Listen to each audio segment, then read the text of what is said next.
आपने नाराज नहीं होना। जब विक्रांत आया था ना, आ रहा था पाकिस्तान की तरफ कराची पोर्ट को तबाह करने, उनका सबमरीन हिंदुस्तान की, तो एक तो वो हमारी शायद फोर्सेस से डर के वापस हो गया, लेकिन एक बड़ी वजह थी कि वो वापस गया। जब उसे पता चला कि यहाँ तो जरदारी साहब की हुकूमत है सिंध में, तो उसने कहा हमें जरूरत नहीं है सिंध तबाह करने की, इसके लिए यह बहुत है। हमें अफसोस इस बात का होता है, हमें दुख इस बात का होता है कि सबसे ज्यादा अगर ऑपरेशन की राह में कोई चीज रुकावट है तो वहां की लोकल एडमिनिस्ट्रेशन और लोकल वहां की गवर्नमेंट है। वहां जितना भत्ताखोरी होती है, वहां का नवाब बटेरा जागीरदार उसका भत्ता लेता है उनसे। वो भाई ने बोला, ये कौन सा भाई था जिसने कहा जागीरदाराना निजाम नामंजूर? उनकी क्या भाई, ये क्या है? ये आप जो नारे लगा रहे हैं, ये क्या है? 1857 की जंग आजादी में जिन लोगों ने अंग्रेजों की मुखबरियां की थी, तहरीक खिलाफत 1920 में जिन लोगों ने अंग्रेजों के घोड़े कुत्ते नहलाए थे, उनकी औलादें, फिर उनकी औलादें, फिर उनकी औलादें, जो पार्टी हुकूमत में आती है, ये अपना बोरिया बिस्तरा बंद करके उसमें शामिल हो जाते हैं और वो आप लोगों पे काबिज हैं। कसूर हमारा है।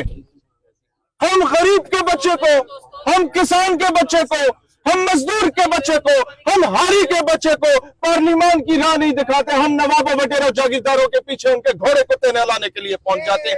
इनसे हमें बगावत करना होगा, इनसे हमें बगावत करना होगा, इनके खिलाफ हमें बगावत बुलंद करना होगा।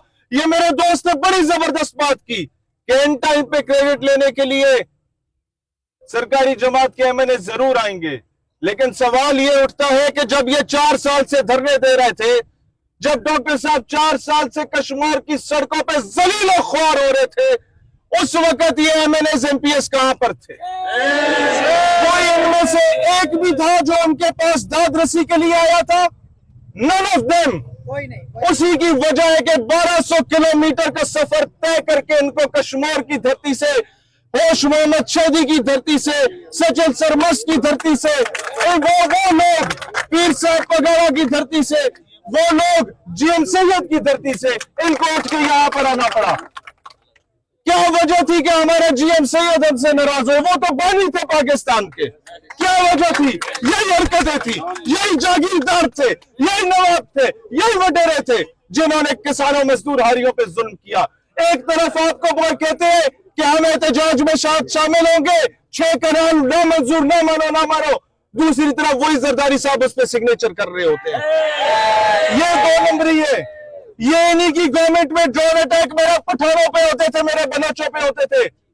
ये कहते थे अमेरिका साहब बहादुर, तुसी साडे प्यो दादे हो, तुम जो ड्रोन अटैक करे हो, हम मजम्मत करते आएंगे। इन लोगों ने धोखा दिया इस अवाम को। ये अपनी हुकूमतों की भीख मांगने के लिए वाशिंगटन और पेंटागन में जाते हैं। पाकिस्तान तब खुद मुख्तार होगा जब हमारे मुल्क के फैसले पार्लियामान में होंगे, वाशिंगटन में नहीं होंगे। और ये मैं आप लोगों को खिराज तहसीन पेश करता हूं। मैं आप लोगों को, मेरा दिल बड़ा हुआ ये सुन के कि आप लोगों ने ये जदोजहद की और तने तनहा ये जदोजहद की। आप लोग जीरो से स्टार्ट हुए, आप लोग जून जुलाई की गर्मी में आके यहाँ अपना हक लेने बैठे। मैं गवर्नमेंट से कहना चाहता हूं, कोई बंदा शौक से, डॉक्टर साहब इस उम्र में शौक से नहीं आए कि यहाँ आके धरना कौन शौक से देता है?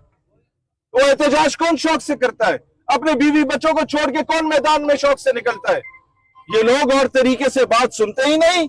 मैं क्या करूं, मुझे मजमा लगाना पड़ता है, ये मजबूरी है इन लोगों की। तो मैं आप लोगों से सिर्फ ये बात आखिर में कहना चाहता हूं, जदोजहद को जारी रखें, अपनी आवाम को शऊर देना शुरू करें, अपनी आवाम को, अपने हुक्मरानों को लाजिम करें कि यह कानून साजी पास कराई जाए कि किसी एमएनए एमपीएस सेनेटर का बेटा मुल्क से बाहर तालीम हासिल नहीं करेगा, ना इलाज कराने जाएगा। इस काबिल अपने हॉस्पिटल्स और तालीमी निजाम को बनाओ कि वो इधर ही अपनी तालीम और इलाज करवाएं।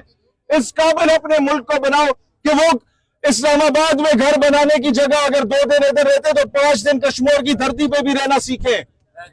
उन जिन लोगों ने आप लोगों का इमेज खराब करने की कोशिश की, चोरियां डाके करना शुरू किए, آج اگر یہ نہیں کریں گے کل کو دشمن ہتھیار دے گا کہ مارو آپس میں، دہشت گرد بن جاؤ، آتنکوادی بن جاؤ، لڑو آپس میں۔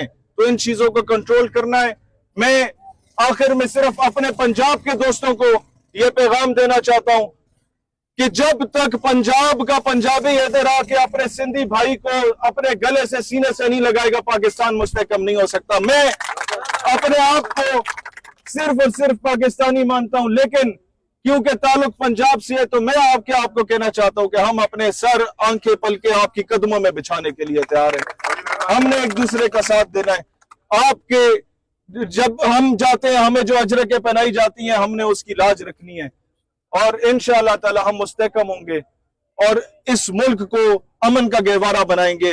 یہ خطہ جینا چاہتا ہے، یہ خطہ ہنسنا مسکرانا چاہتا ہے۔ اس کو خدا کا واسطہ ہے قومیت کا لبادہ اوڑھ کے، مسلک کا لبادہ اوڑھ کے، اپنی سیاستوں کی نظر کر کے ہماری قوم کو آپس میں نہ لڑوائیں، اور یہ چوروں ڈاکوؤں سے بھتے نہ کھایا کریں۔ اللہ آپ سب کا حامی و ناصر ہو۔ بہت بہت شکریہ، جزاک اللہ خیر، بڑی مہربانی۔ میرے اپنے علاقے کے خٹک بیلٹ ہے ہماری، وہاں میری یونین کونسلوں میں سے 3 پٹھان ہیں، ان میں سے 2 بندے بچارے اغوا ہوئے، ہمارے جلوال کے 2 بندے بچارے اغوا ہوئے۔